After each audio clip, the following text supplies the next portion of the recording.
ஓம் சக்தி. என்னை தொட்டி என்னை முழு மனதோடு வணங்கினால் உன் கஷ்ட காலம் அனைத்தும் தீர்ந்தே விடும் தங்கமே.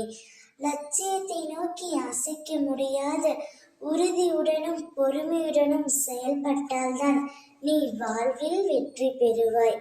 நீ பிறருக்கு செய்யும் தன்னலமற்ற நன்மை என்ற ஒன்றினால் உன்னுடைய கர்மாக்களை நீ கரைந்து போக செய்ய முடியும்.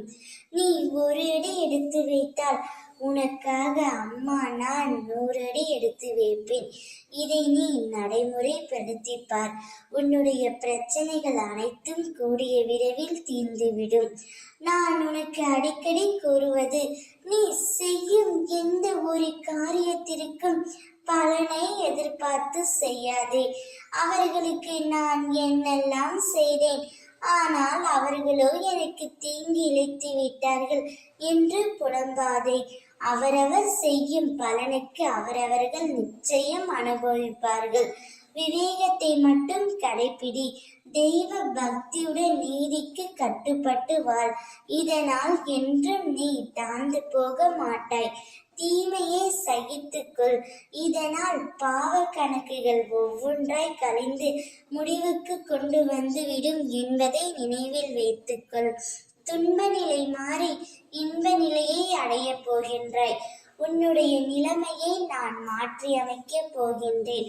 உன்னுடைய கரங்களை நான் பலப்படுத்துவேன். நம்பிக்கையோடு காத்திரு, நிச்சயம் நிறைவேறும். நல்லதே நடக்கும். இதுவரை கஷ்டத்தை மட்டுமே சந்தித்துக் கொண்டிருந்தாய். அம்மா உன்னை வணங்காத நாளில்லை.